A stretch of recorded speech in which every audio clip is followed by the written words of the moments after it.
கடைக்கு வந்து ஹைரேட் வண்டி வந்திருக்கு. இதுக்கு என்ன பண்ணிருக்க பார்த்தீங்கன்னா ஃபாக் லைட் போட்டிருக்கோம். இந்த வண்டிக்கு வந்து ஃபாக் லைட் ஆப்ஷன் இல்லாமல் இருந்தது. நம்ம வந்து கிரில் எதுவும் கட் பண்ண முடியாது. ஃபாக் லைட் ஆப்ஷனும் கிடையாது.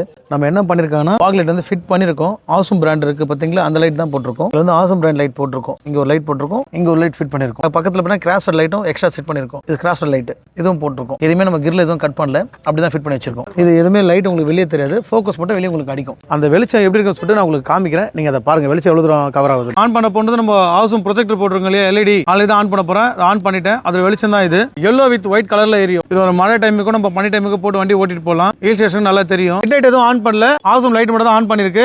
இது உங்களுக்கு ப்ரொஜெக்டர் வேலை செய்யும். இப்போ லோல இருக்கு, இப்போ ப்ரொஜெக்டர் ஐபீமே வேலை செய்யும். ஐபீமும் போட்டிருக்கோம், இது லோ பீம். எக்ஸ்ட்ரா வந்து கிராஸ்ஃபர் லைட்டும் போட்டிருக்கோம். அந்த லைட் உங்களுக்கு ஆன் பண்ணிட்டேன். இப்போ பாத்தீங்கன்னா நம்ம ஹெட்லைட் ஆன் பண்ணல, ஆசம் லைட் எரியுது. எக்ஸ்ட்ரா லைட் கிராஸ்ஃபர் லைட் அதுவும் போட்டிருக்கோம். மொத்தம் 4 லைட் வந்து செட் பண்ணிருக்கோம் அந்த வண்டிக்கு. ஐபீம் வந்து போட்டிருக்கோம். இப்போ லோல இருக்கு, இது ஐபீம். Low beam ஐபீம். இப்போ ஹெட்லைட் ஆன் பண்றேன். இப்போ தான் ஹெட்லைட் ஆன் பண்றேன். ஐபி லோவில் இருக்கு, ஹெட்லைட் ஐபீம். இது இந்த மாதிரி உங்க வண்டிக்கு போனோம்னா கீழே நம்பருக்கு கால் பண்ணுங்க, வாங்க பண்ணி தரோம்.